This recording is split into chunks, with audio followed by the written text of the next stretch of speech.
Shalom, salam sehat, Tuhan mengasihi Anda. Saudara-saudari yang terkasih,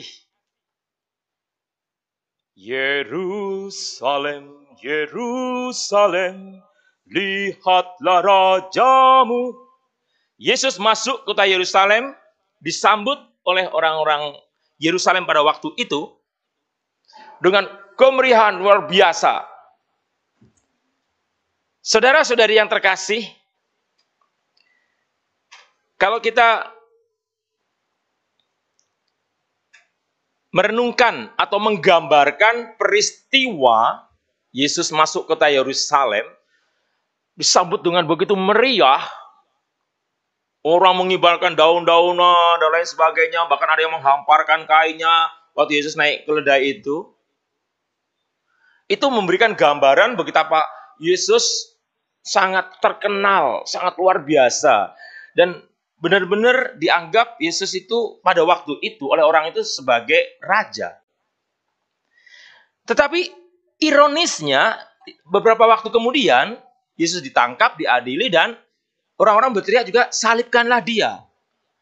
Tidak dikatakan dalam kitab suci orang yang sama yang berkata salibkan dia, mungkin lain juga ya. Tetapi kan semua satu kota Yerusalem itu menjadi saksi bagaimana Yesus masuk kota Yerusalem disambut begitu meriah, begitu luar biasa.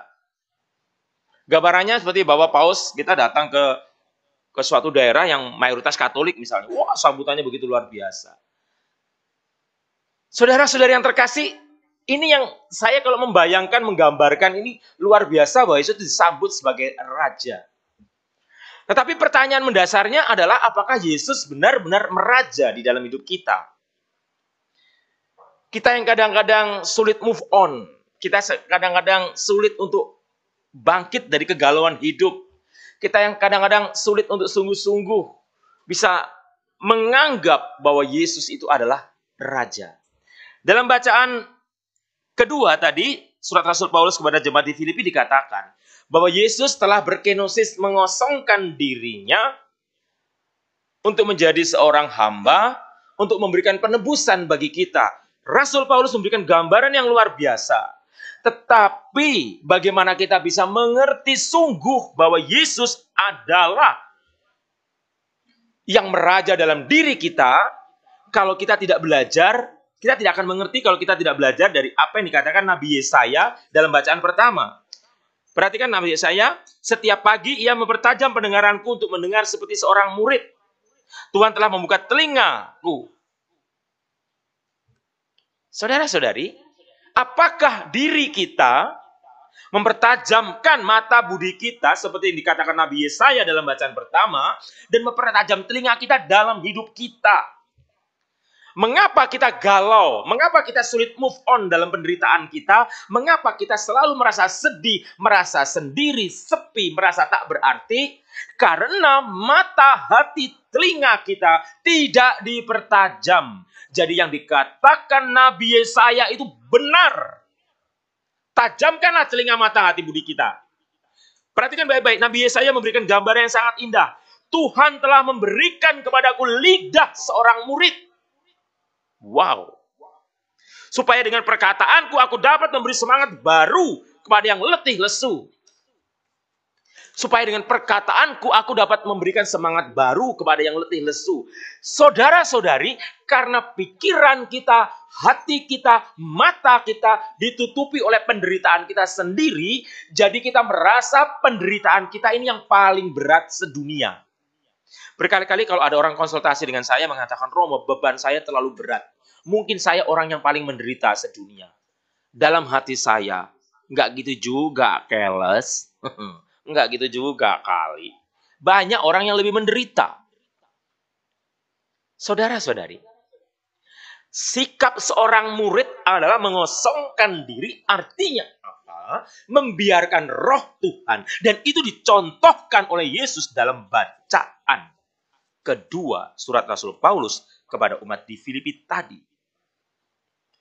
Perhatikan baik-baik, ia telah mengosongkan diri dan mengambil rupa seorang hamba. Kita murid Tuhan, guru kita, raja kita, Tuhan kita telah berkenosis, telah mengosongkan diri menjadi seorang hamba untuk melaksanakan kehendak Allah. Tadi dalam bacaan Injil yang dibacakan secara pasio tadi, waktu Yesus mengatakan, Elo, Elo, lama sabachthani. Allahku, ya Allahku. Yesus tadi mengatakan demikian. Mengapa engkau meninggalkan aku? Tetapi sebenarnya Yesus itu berkata, aku menyerahkan nyawaku. Aku telah menuntaskan tugasku. Saudara-saudariku yang terkasih, tidak ada lagi kegalauan dalam hidup. Tidak ada lagi kecemasan dan kekhawatiran kalau seseorang itu benar-benar menerima Yesus di dalam hidupnya sebagai Raja dan sebagai Tuhan. Saya tidak mengada-ada dengan kata-kata saya, kalimat saya, saudara-saudariku. Kita memasuki pekan suci, dibuka dengan hari Minggu Palma. Wow. Lagunya tadi, Yerusalem, Yerusalem, lihatlah rajamu, lihatlah rajamu. Apakah mata kita, mata hati kita, budi kita bisa melihat Yesus Raja bagi diri kita? Ini sangat penting dan sangat benar-benar mendesak kita ketahui dan kita jalankan dalam hidup. Saudara-saudari, dalam khotbah sebelum-sebelumnya saya mengatakan, ada seorang, bukan hanya seorang, banyak orang, tamu, yang sangat mengganggu hidup kita, yaitu yang namanya masalah, yang namanya problem. Itu akan terus-menerus datang dalam hidup kita. Kita tidak bisa menolaknya, akan ada. Kita sudah baik-baik, ada saja masalah. Entah rumah kebakaran lah, motor kecurian lah, inilah, anak sakit, anak jatuh, ada saja. Ada masalah ini dan itu, kita mungkin nggak punya utang. Saudara kita yang punya utang. Kita harus nolong. Mau nggak mau gimana saudara? Dan lain sebagainya problem. Ada terus-menerus. Kita tidak bisa mengatakan, Tuhan jauhkanlah problem dalam hidupku. Tuhan jauhkanlah masalah dalam hidupku. Aku tidak mau galau Tuhan. Aku mau move on. Kita tidak bisa mengatakan demikian saudara-saudariku. Yang bisa kita lakukan adalah cara pandang kita yang berubah. Yaitu bagaimana Romo mempertajam telinga mata hati budi kita. Seperti yang dikatakan Nabi Yesaya tadi. Perhatikan baik-baik. Nabi Yesaya memberikan gambaran yang sangat indah. Setiap pagi ia mempertajam pendengaranku. Saya ulangi. Setiap pagi ia mempertajam pendengaranku. Dengan apa? Dengan kita berdoa. Bangun pagi. Kita membuat tanda salib dalam nama Bapa, Putra, dan Roh Kudus. Amin. Tuhan, kuserahkan hidupku hari ini ke dalam tanganmu. Kuserahkan. Kalau dalam ibadat kami di sini, ya Tuhan, sudilah membuka hatiku. Itu artinya mempertajam. Hei para seminaris, sekarang udah mulai paham ya. Kalau kalian nih, saudara-saudari saya ngomong di depan para seminaris ini. Anak seminari tiap hari berdoa, luar biasa mereka tiap pagi. Wah. Ya Tuhan, sudilah membuka hatiku. Ini sebenarnya belajar dari Nabi Yesaya. Sudah mulai tahu? Baru sekarang tahu kan? Hello. Kita belajar dari apa yang dikatakan Nabi Yesaya. Bapak-bapak, ibu-ibu, saudara-saudari juga yang di rumah, yang mengikuti misa Minggu Palma secara live streaming ini, saya mengatakan kepada Anda, kalau dalam ibadat harian yang didoakan para biarawan-biarawati, para frater, para seminaris, para romo, selalu di hari itu dibuka, diawali. Ya Tuhan, sudilah membuka hatiku. Itu belajar dari Nabi Yesaya yang mengatakan kepada kita, setiap pagi yang mempertajam pendengaranku untuk mendengar seperti seorang murid. Tuhan Allah telah membuka telingaku. Gitu. Saudara-saudari yang terkasih, ini luar biasa. Artinya siapapun Anda, siapapun saya, diminta mempertajam telinga kita. Untuk apa? Mendengarkan apa yang Tuhan mau dalam hidupmu, hidupku. Dan saudara-saudariku yang terkasih, kalau Tuhan kita Yesus Kristus, tadi kita mendengar dalam bacaan Injil kisah sengsara tadi, bahwa Yesus diperlakukan tidak adil, difitnah, diadili dengan tidak adil, disesah, disiksa, bahkan harus mati di kayu salib. Yesus mengkosongkan diri kita. Yesus sang Raja kita bersikap sebagai hamba, lah kok kita yang pengikutnya mau menjadi raja. Aneh. Kita pun harus lebih hamba dari Tuhan Yesus. Saya pernah bercerita permainan rendah-rendahan. Waktu saya memberi rekoleksi, ayo siapa harus lebih rendah dari saya. Jadi kalau saya tiarap, mereka harus lebih rendah dari saya. Bayangkan, saya tiarap, mereka harus lebih rendah. Artinya, kalau Yesus merendahkan diri sebagai hamba, kita harus lebih dari seorang hamba. Lebih lagi rendah. Itu artinya berkenosis, saudara-saudara. Merendahkan diri. Nah, saudara-saudara yang terkasih, untuk bisa merendahkan diri, untuk bisa menerima kenyataan pahit, dan untuk bisa menghadapi masalah-masalah dalam hidup, pertajam mata telinga budi Anda. Oleh karena itu, kalau bangun pagi, katakan, Tuhan, bukalah mata hatiku untuk mendengarkan sabdamu. Sehingga Anda tidak galau lagi.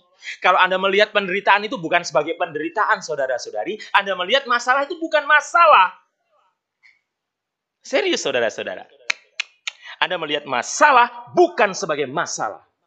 Anda melihat problem bukan. Karena tadi, saudara-saudari, dalam bacaan pertama dikatakan, Tuhan Allah telah memberikan kepadaku lidah seorang murid supaya dengan perkataanku, aku dapat memberi semangat baru kepada orang yang letih lesu. Jadi, kalau 2000 tahun yang lalu, Yesus berkata kepada orang banyak, marilah kepadaku yang letih, lesu, dan berbeban berat. Lihat, Yesus berkata apa? Marilah kepadaku, kalian yang letih, lesu, dan berbeban berat di 2021 ini. Tanggal 28 Maret, hari Minggu ini.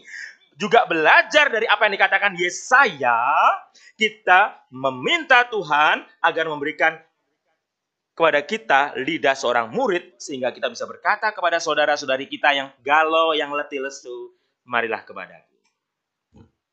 Ini artinya, saudara-saudara, renungan pada hari ini. Amin, saudara-saudara. Semua tetap bersemangat, semua tetap punya keyakinan menghadapi kegalauan hidup. Saya katakan sekali lagi juga kepada Anda sekalian, jangan takut dengan masalah problem hidupmu. Saya katakan lagi, jangan takut dengan masalah problem. Bangkitlah, move on-lah dalam hidupmu. Jangan takut menghadapi masalah. Ajaklah keluargamu untuk berani menatap masalah. Karena ada Tuhan kita yang lebih besar dari setiap masalah problem kehidupan kita. Saya katakan sekali lagi, Tuhan kita lebih besar dari setiap masalah dan problem kehidupan kita. Peganglah keyakinan itu dalam diri Anda. Dan pandanglah Yesus sang Raja. Diraja, Maha Meraja dalam kehidupan kita. Terimalah, alami Yesus sebagai Raja dalam hidupmu. Maka Anda tidak takut lagi dengan masalah-masalahmu. Apapun masalahmu, mau pandemi, mau keberangkrutan dan apa, tidak takut lagi. Bahkan mati pun kita di dalam Tuhan. Mati pun kita di dalam Tuhan. Tuhan memberkati Anda.